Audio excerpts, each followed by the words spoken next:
retrouvés pour une nouvelle vidéo et surtout pour un nouvel épisode du Tu Paris. Je sais que t'avais kiffé la dernière fois donc je te le refais et moi j'aime bien ce genre de vidéo aussi. Mais juste dis-moi dans les commentaires si tu préfères que je parie sur un seul match ou plusieurs matchs. Je compte sur toi. Et aussi dans les commentaires tu peux dire que je connais rien au foot ou que mes pronos sont nuls, pas de soucis, mais mets les tiens.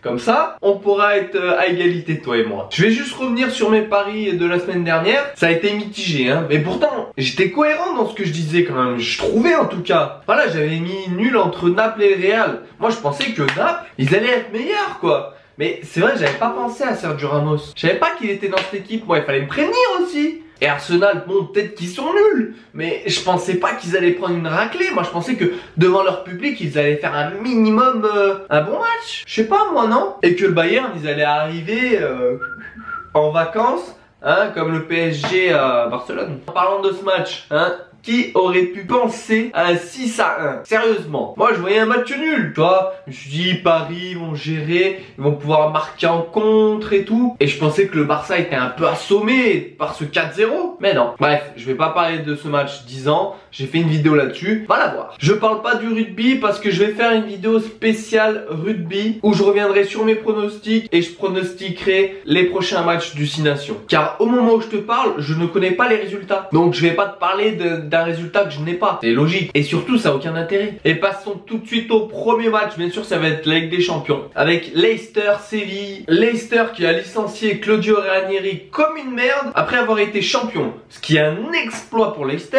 Et nommé entraîneur de l'année, fait virer comme une merde. Eh oui, c'est ça le foot en 2017. Tu es le meilleur aujourd'hui et demain, tu seras le plus nul. Tu vois, c'est toujours blanc ou noir. C'est jamais gris. Après, il a été lâché par ses joueurs, clairement. Hein, parce que juste après son licenciement, ils ont gagné 2 matchs. Comme par hasard. Contre Liverpool et contre Hull City, je crois. En tout cas, il faut pas oublier que Séville a gagné au match aller 2-1. Mais que la qualif reste possible pour Leicester. Car ils ont juste à gagner 1-0. Ce match est très dur à pronostiquer parce que Séville à l'extérieur, ils ont jamais été top. Même si cette année, ça va un peu mieux. Hein. Et Leicester, bah ça fait deux matchs qui vont mieux. Donc c'est très dur. Mais je vois un match nul, un but partout, but de Mahrez et Jovetic. Donc, qualification du FC Séville. Juve-Porto, il n'y a pas de match. La Juve a gagné 2-0 à Porto et ils vont se qualifier. Mais ça sera un match serré, je vois 1-0 pour la Juve, but de Dybala, avec une Juve qui gère et un Porto qui n'a pas les qualités pour faire douter la vieille dame. Atlético Bayern, encore un match sans enjeu. Tout simplement parce que l'Atlético a gagné 4-2 en Allemagne. Donc ce qui est intéressant dans ce pari, c'est d'essayer de trouver le résultat. Je vois un 3-1 pour l'Atlético avec un doublé de Griezmann et un but de Gamero. Et je t'avoue que le Leverkusen, je connais pas trop l'équipe, donc Chicharito à la limite. Et oui, je pense que l'Atlético va prendre un but parce que défensivement, ils sont moins bien que les autres années. Ah, on va passer à un match intéressant. Monaco City. Alors que City a gagné 5-3 chez eux au match aller, les Monégasques doivent gagner de 2 buts d'écart avec la suspension de Glick. Et quand tu connais Radji en défense, tu te dis que ça va être chaud. Car Glick, depuis le début de la saison, c'est le pilier de la défense. Mais moi j'y crois avec le potentiel offensif des Monégasques, Mbappé, Falcao, Germain, Silva, Lemar. Ils sont obligés de marquer. Oui, bon après si tu vas par là, City c'est pareil. Agüero, De Bruyne, Silva, Sturridge. C'est pour ça que je vois les deux équipes marquer. Bien sûr tu vas me dire oui mais il y croit et tout. Mais il voit City marquer. Ah oui je vois City marquer mais c'est pas parce que City marque que Monaco est forcément éliminé. Je pense que le match de Barcelone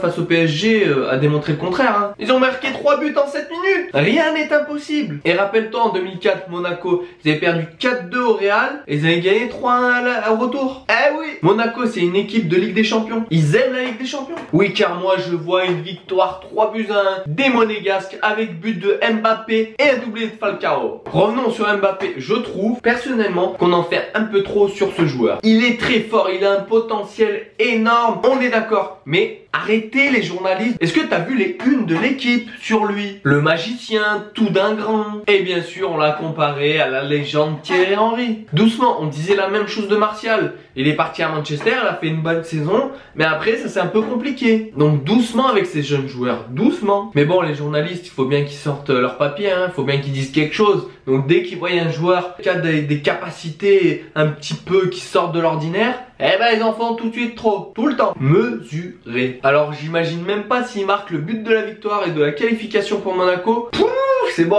c'est fini. Et ça va être le nouveau Zidane. Un Zidane, un Thierry Henry, il y en a qu'un. Arrêtez de comparer les joueurs comme ça. Zidane, c'est Zidane.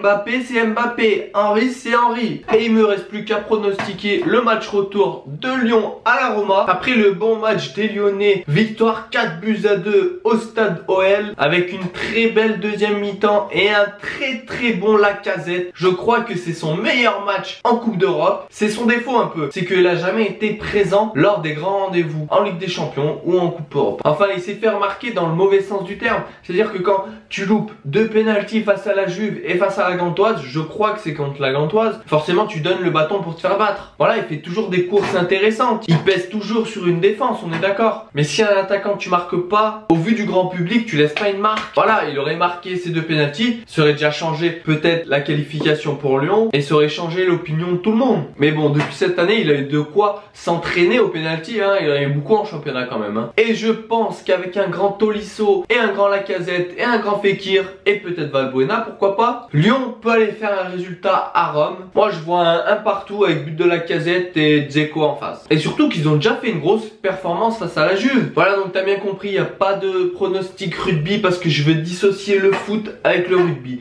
Dis-moi si c'est une bonne idée dans les commentaires. Bien sûr dans les commentaires, si tu vois des choses à améliorer, dis-le moi, je le prendrai peut-être en compte. Si c'est intéressant, moi y a pas de problème. J'essaye de répondre à peu près à tout le monde. Et d'ailleurs j'ai vu dans un commentaire un mec qui me disait que je pouvais avoir des gages si je me trompais. Et je trouve ça une très bonne idée. Je pensais par exemple si je me trompe sur la moitié de mes pronostics, vous me mettez un gage. Et ça vous me mettez dans les commentaires des idées de gages par exemple. Je pense que ça peut être intéressant.